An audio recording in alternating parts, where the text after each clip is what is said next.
un requin? Oh.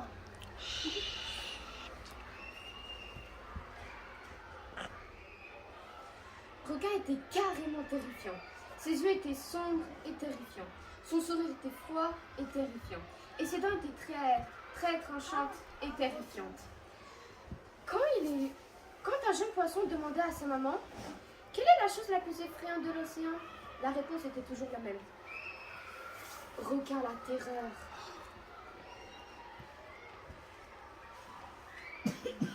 Omar était le seul à ne pas craindre le requin. Il était bien trop dur et coriace pour lui servir de repas.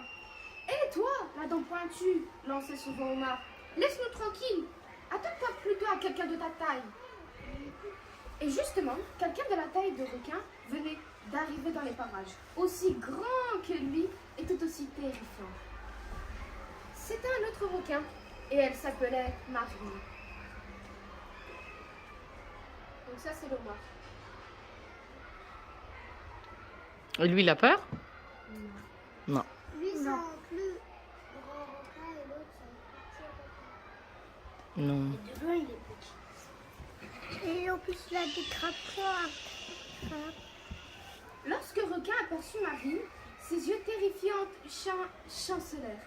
Son sourire terrifiant tremblota.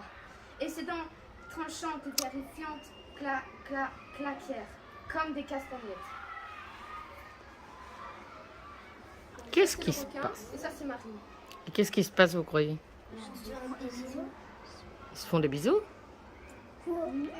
C'est amoureux. C'est amoureux quoi? Oh, Omar, bégaya requin, aide-moi. Je ne sais pas quoi faire. Je suis tout chamboulé. Je crois que je suis amoureux. Quel mélange chaussette fais-tu? Dit Omar. Offre-lui quelque chose, un truc de fille comme un bouquet d'algues marines. Continua le crustacé. Rien qu'un bouquet, s'étonna requin.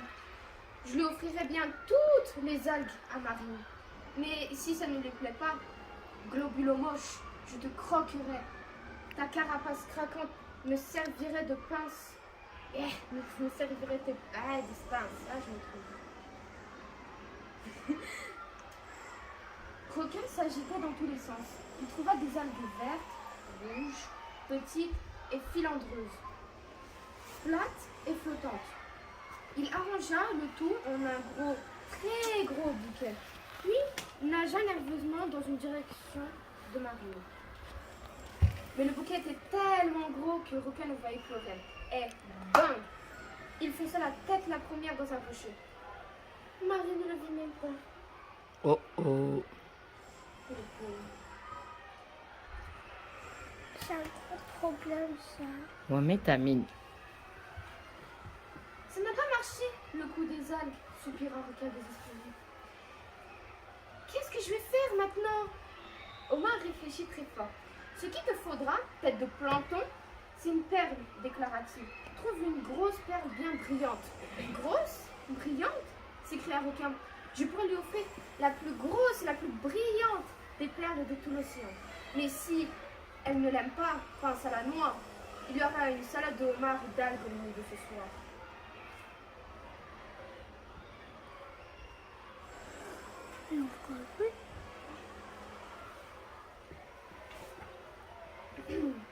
Requin chercha jusqu'à ce qu'il trouve la plus grosse huître, avec la plus grosse et la plus brillante des perles de tout l'océan.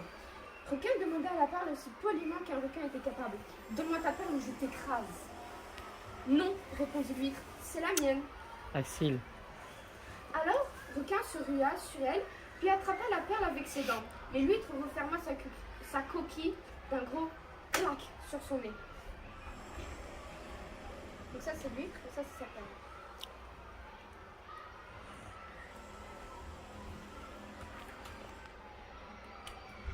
Le requin m'a... La perle m'a mordu, se plaignait Requin. Il doit avoir quelque chose que Marine aimerait, quelque chose qui ne mord pas.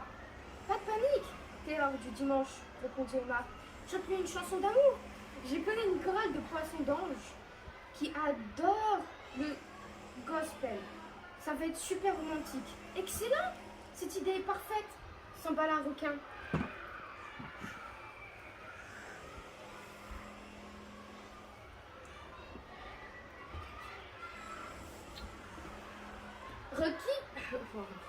Requin fait quelques vocales. La la la, chantait-il très fort. Lo lo lo, poursuit-il tout doucement. Omar se sauva, puis requin avec les poissons anges. Il avait très peur des requins, mais ils obéirent docilement et nagèrent en direction de Marine. Donc ça, c'est les poissons anges, ça, c'est requin. Ils vont faire quoi là? Ils voulaient manger. Bah non, ils vont faire quoi? Ils vont... Chercher de regarder. Vous avez pas bien écouté là les gars, hein? Ils vont chanter. Requin commença à chanter. Tu me chamboules le cœur, boubou biboule. Et les poissons anges l'accompagnèrent très doucement. Boubou biboule. Enfin Marine se retourna et sourit. Requin explosa de joie et sentit son cœur tout boubou biboulé. Il poursuit. J'irai te chercher des algues dans les vagues. Gaël. Et il se rapprocha encore de la charmante Marine. Encore et...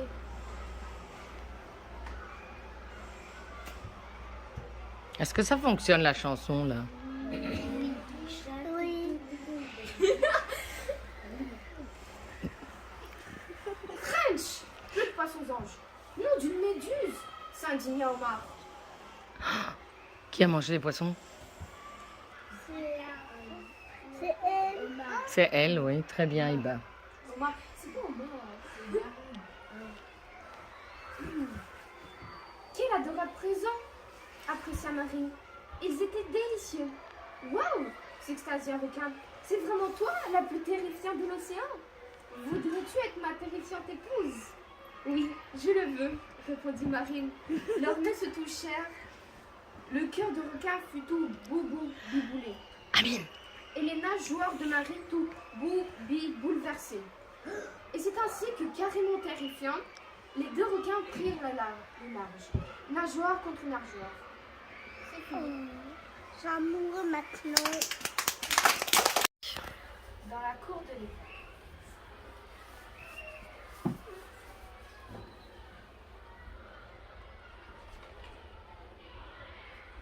Dans la cour de l'école, qu'est-ce qu'on rigole?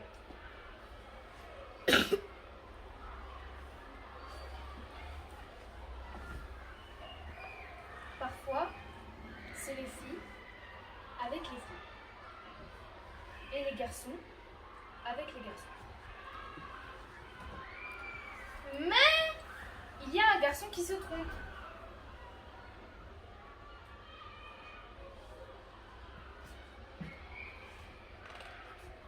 Parfois, nous jouons au but.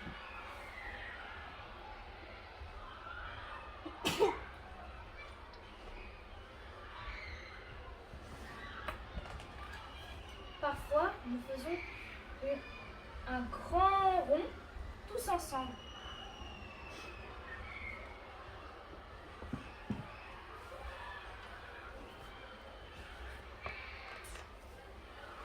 Parfois, nous faisons le petit train. Tchou-tchou, tchou-tchou.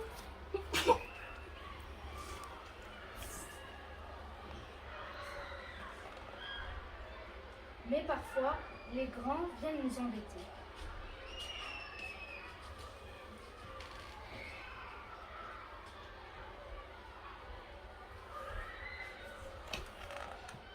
Alors la maîtresse nous sépare. Les petits d'un côté et les grands de l'autre.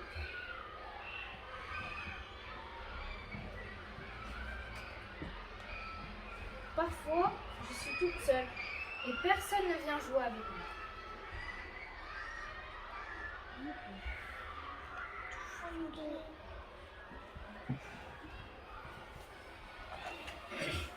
Parfois, nous jouons à la maîtresse et nous nous rangeons deux par deux.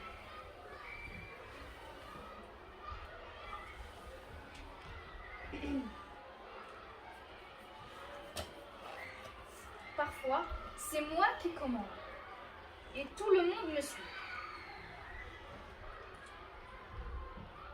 Ça va faire une petite. Parfois, la maîtresse tape dans ses mains pour nous rassembler. Mais je ne l'entends pas Entends. Ne me laisse pas seule. Attendez, ne me laissez pas seule. Ça, c'est le qui est seul. Les bouchées. Enfin, petit chat.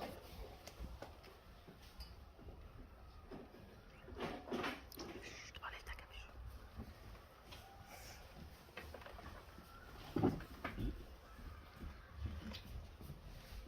Mon chat est un grand chasseur.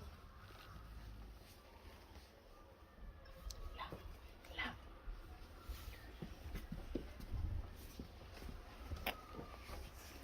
Quand il en a assez de chasser, j'enroule mes bras autour de mon chat. Sa petite langue me râpe.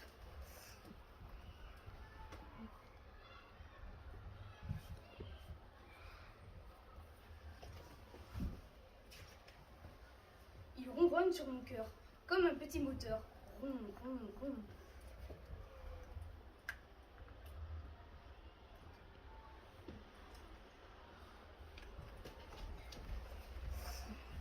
Quand mon petit chat est là, tout va bien.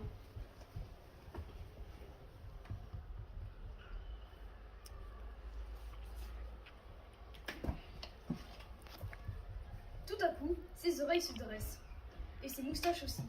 Sa queue oscille de gauche à droite, et de droite à gauche. Qu'a-t-il vu? Arrête.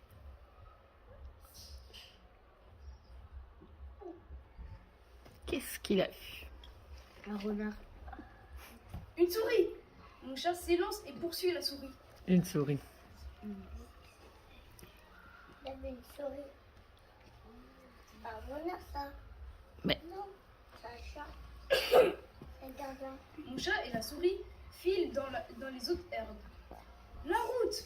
Une voiture! Je crie. Attention!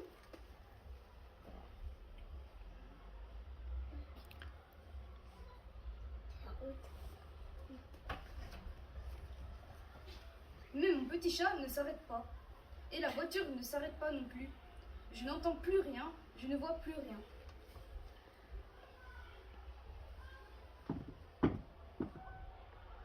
Il est quoi, là? Où es-tu, petit chat? Mon petit chat.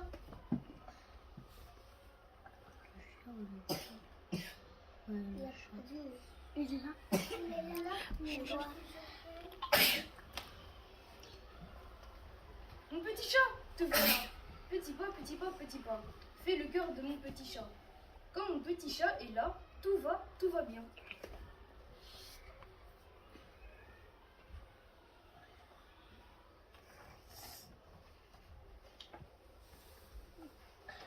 Voilà, fin de l'histoire. on applaudit. Là, c'est garage. Les blagues d'un petit singe.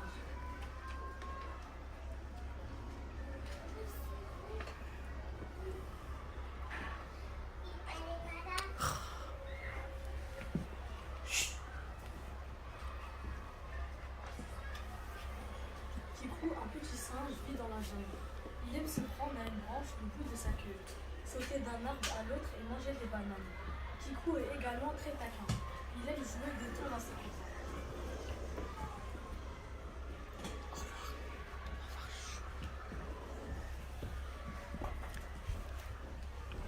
D'abord, Sid, le serpent, entend Kikou qui demande de l'aide. Au secours s'écrie-t-il en faisant des bonds. Kikou a des problèmes, crie Sid, mais Kikou est en train de faire une farce. Boum! Il saute depuis un arbre creux. Effrayé, Sid saute dans tous les sens au point de se faire des nœuds. Kikou, tu es vraiment pénible, siffle en colère. C'est juste une blague, répond Kikou.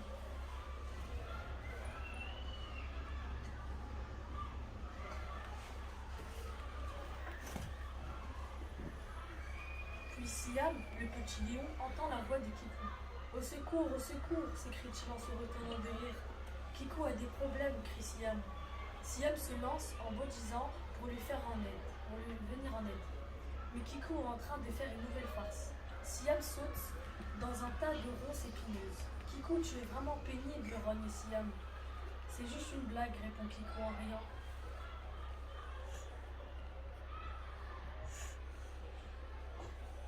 Elle me dit. Le copains de Kikou se rencontrent dans l'herbe haute jaune. J'en ai assez des plaisanteries de Kikou, Lancy. Je ne veux plus jouer avec lui, répond Siam. Faire des blagues n'est pas amusant, réplique Moon, le petit hippopotame. C'est alors qu'il entend la voix de Kikou. Au secours, je suis coincé dans la boue. Il est de nouveau en train de faire des farces, dit Camille. Je ne crois plus à ces plaisanteries, répond Sacha. Mais cette fois-ci, Kikou avait vraiment un problème.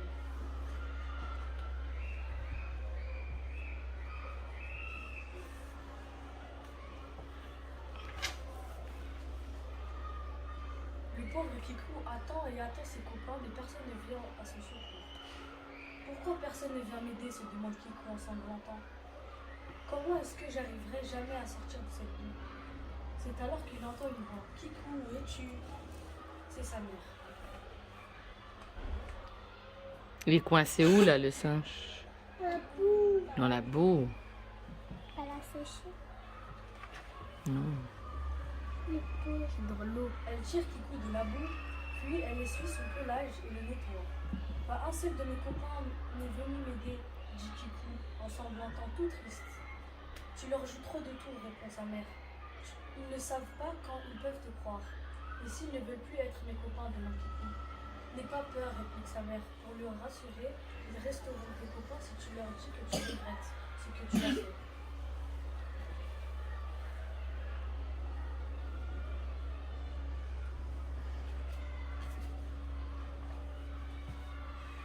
Tous les copains de Kikou se mettent autour de lui. Je suis désolée de vous avoir fait des blagues, dit-il, s'il vous plaît. Vous voulez bien me pardonner et redevenir mes copains? Bien évidemment, Kikou, répond-il en chœur. Nous resterons toujours copains. Moon saute dans la boue, Kikou est recouvert de boue. C'est juste une blague, dit ses copains en riant.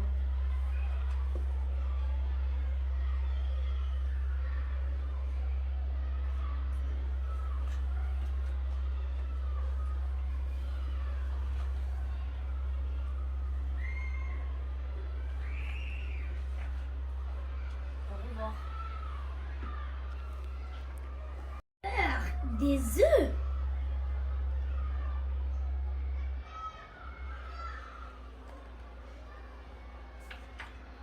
Papa a préparé des œufs pour le petit déjeuner. Mais Pip déteste les œufs.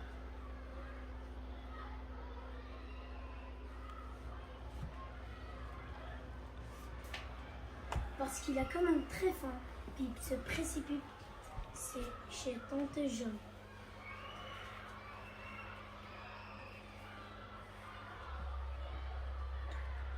C'est quoi comme animal, Pipe? Un hérisson. Dès qu'elle voit Pip, Tante Jaune file à la cuisine et lui rapporte une énorme assiette pleine de sandwich. Mmh.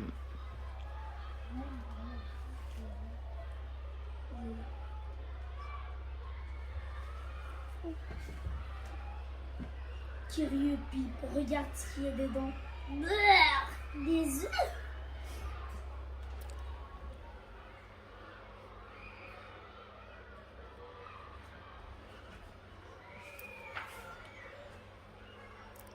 Tandis que Tante Jaune se prépare une tasse de thé, Pip fourne 2 sandwichs entre le Marche. coussin du canapé. Marche vite, vite, vite. Il en donne un à un oiseau. Il en met 2 dans sa poche. Il en plonge dans un vase. Il en jette par la fenêtre. Il en cache 2 sous le tapis. Et il en glisse 2 sous le fauteuil. Et il en planque 2 autres dans l'armoire.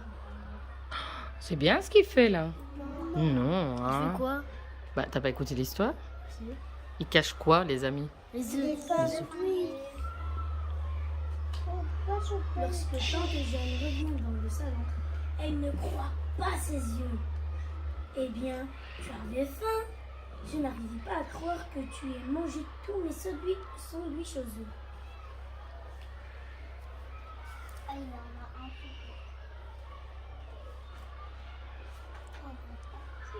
Tu as encore un peu de place pour un dessert?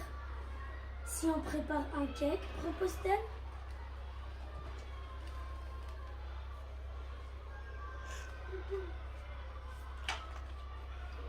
Dans son gâteau, tante Jeanne met une tasse de sucre, 2 gouttes d'extrait de vanille, une tasse de beurre crémeux, une tasse de farine, une cuillère de café de levure. Vous avez retenu ce qu'il prépare là? Il prépare quoi? T'écoutes pas bien. Et De quoi? de farine. Qu'est-ce qu'il va mettre de quoi? Des œufs. Des fèves. Bien sûr. Hein? Dans les gâteaux, dans les crêpes, dans les cakes, il faut mettre des œufs. À présent, le chèvre Pipe est vraiment affamé. Il file à toute vitesse dans le bois. Son estomac fait beaucoup de bruit. Il se sent malheureux. Tout à coup, au bout du sentier, il reconnaît une odeur familière. Une odeur excuse. Guidé par son nez, il roule de plus en plus vite enfin, il arrive. Il n'aime pas les œufs. Mais là, il sent une odeur qu'il aime bien. Qu'est-ce que ça va être? On va voir. Là, sur la table, papa a posé un cake encore tout chaud. C'est délicieux. Miam. Mmh.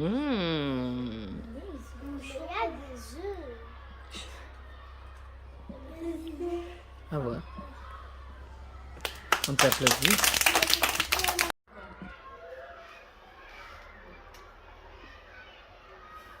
Non, non, non, dit Lucas, je ne veux pas. Allons, tu vas bien t'amuser, dit maman en souriant. Mais Lucas ne sourit pas, il est fâché. Je ne veux pas aller au camp, crie-t-il.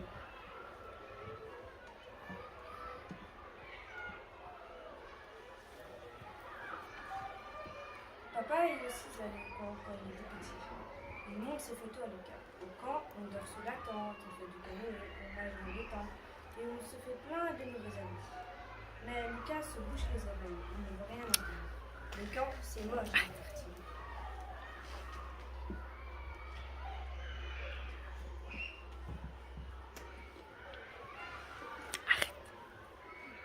Mais non, c'est super, affirme maman. Elle commence à préparer les bagages dans un sac. Elle entasse des vêtements et un nécessaire de toilette. Lucas l'observe d'un air triste. Il va bien me manquer au camp, dit-il d'une petite voix. Mais maman sourit. C'est la première fois que Lucas va au camp. Il sera content d'avoir son ami. Maman met Lily dans le sac. C'est qui Lily, les copains? C'est son doux.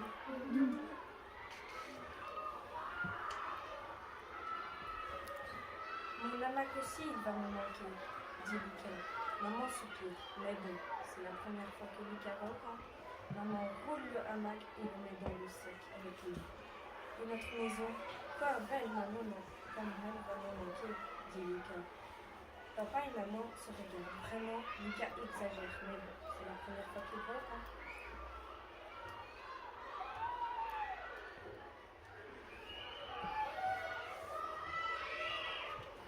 Lucas met la maison dans son sac. Juste à temps, voilà le décor. Lucas monte à l'intérieur. La monitrice l'accueille gentiment et lui trouve une place près de la fenêtre. Le tocard est plein d'enfants. Tous reçoivent un bonbon et on chante une chanson. C'est super.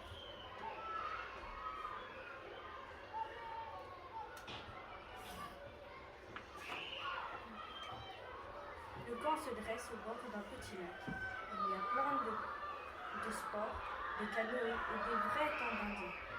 Sous une tente plus grande, les lits sont allumés. C'est là que Lucas dormira ce soir. En attendant, il va jouer toute l'après-midi. Ça a l'air chouette, hein? Ouais. Vraiment chouette. Ouais, moi j'irais bien au camp. Au camp, les journées sont très organisées. On se lève à 8 heures.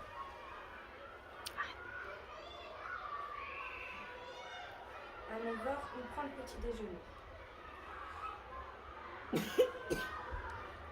Quand on a mangé, on fait des jeux d'équipe dans les bois. À midi, on mange un délicieux repas.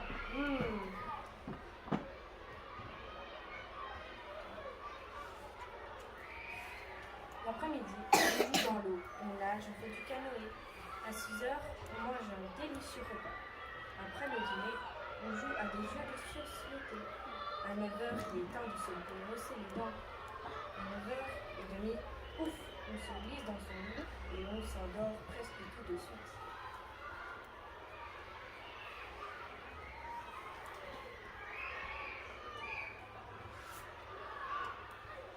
Lucas adore l'eau. Il nage comme un champion. Mais ce qu'il préfère, c'est canoter. Au camp, personne ne rame mieux que lui. Si papa et maman pouvaient le voir.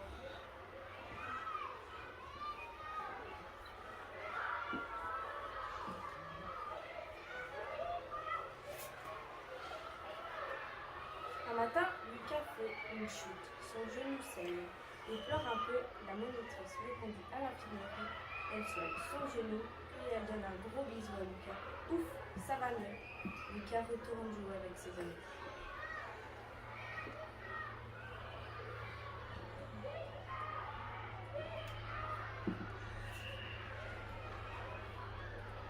Au camp, on s'amuse tellement que le temps passe très vite.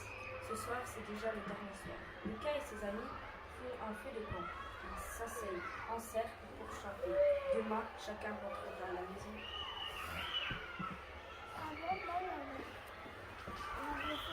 Marche.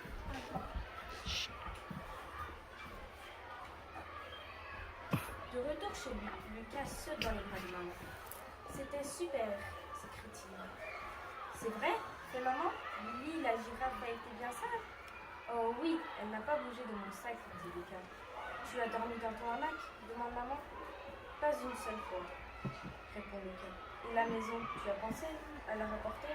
Oui, j'avais bien failli l'oublier, avoue Lucas. L'année prochaine, Lucas retournera au camp, mais sa maison restera à la maison.